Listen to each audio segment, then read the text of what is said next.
The Kampala Capital City Authority elected councillors have petitioned the Speaker of Parliament, Rebecca Kadaga, in regards to the authority's activity. The team has been led by Councillor Jeremiah Mwanje, and according to Mwanje, Kampala residents are facing many challenges which needs the intervention of the Parliament. Among them is the abduction of citizens, violation of many human rights, among others. From civilian matters. Right on our Speaker. Over the last 10 or so years, as a country, we have witnessed the evil of militarizing the country, which started with the takeover of wealth creation programs. And then it went to the manning of lakes and the fishing industry. And then it went to national data management through NIRA and the passport office. And finally, now the takeover of the policing role and the criminal justice system. Like I've said, barbers, musicians, music producers, comedians, ordinary Ugandans, market vendors are being tried in the court martial. We believe that this is a complete takeover of the criminal justice system by the military. We need the army out of our lives. Because we beg as women that you intervene, because I know you can. We've come to you as a speaker, we've come to you as a woman. Think about a woman whose heart is bleeding, who is looking for something to feed the child, who is renting a house and they're chasing her out of the house, who is always on the street, and who is also missing the marital right, because as women, they are married, there is no husband to satisfy even her needs sexually.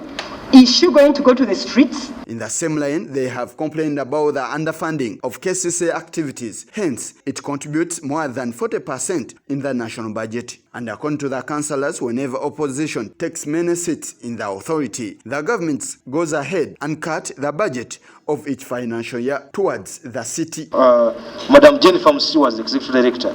KCC had a budget of over 600 billion.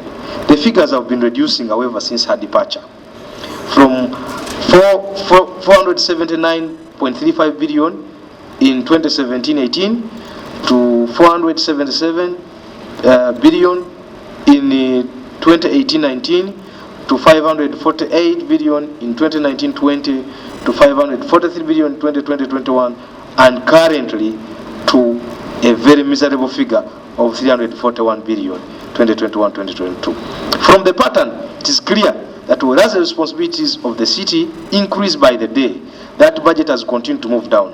Government has continued to cut KCCA funding and withdrawing remunerations whenever the opposition wins majority seats in the city leadership, like the case this time.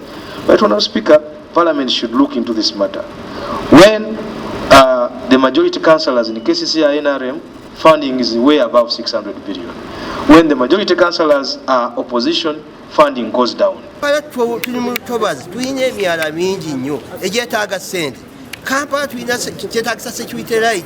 Kampala yeetaaga okuyoola kasasiro, kyetaaga ssente ez'enjawulo, so babeera nga basaze okutegeeza nti baagala kubeera nga babonyaabonya bannakampala, naye balimba constitution etuwa obuyinza okubeera nga tukolera bannakampala, amaanyi g'abantu tebajja gazanyirako. The health status of the Kabaka Ronald Mwenda Mutebi II has also surfaced in the meeting. Seemed to be unwell health-wise, but we have never had the Parliament interesting in itself in such matters. Does the Parliament want such people to die? Then it organizes special sittings for such people.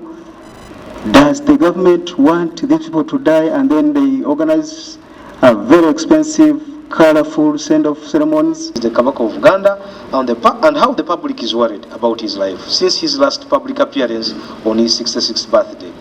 The public needs an assurance from government concerning the Kabaka'S life and that of other cultural leaders. The Speaker promised to do something to find out on the health status of the Kabaka. I come from a royal family in Busoga, so I have really high regard for His Majesty the Kabaka. So I would not really be happy to put his matters on the floor. I prefer that they're discussed in a more dignified manner. But yes, I'm equally concerned.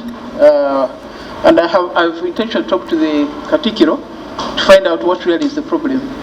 Because what I can confirm is that many of those, whenever they have needed medical treatment, really they have been treated. But you know, you can't talk about your king just casually. but I will be finding out from the Katukiro to see what is going on around here. And on the issue of human rights violation, the Speaker said that Parliament is on the top of the actors to the reviving of the human rights and even defending it. What I can really say is that this Parliament, where the Speaker, does not condone violation of human rights. And if you read the Hazard, you'll see how many times we blasted the government on that issue. So we cannot be on the side of those who violate, and we shall continue speaking out on behalf of the people and the population. And if your rights are being trampled on, we shall make it our business to ensure that you're able to do your work because you have been elected. You're elected to work. She further commented on the underfunding of the city. When wins, the budget goes down. I think I need to study it because it cannot be that you say, okay, now we have 20 councillors new, let us raise it. Then it's, I think I need to study it. I don't want to talk about it. I think I need to study it.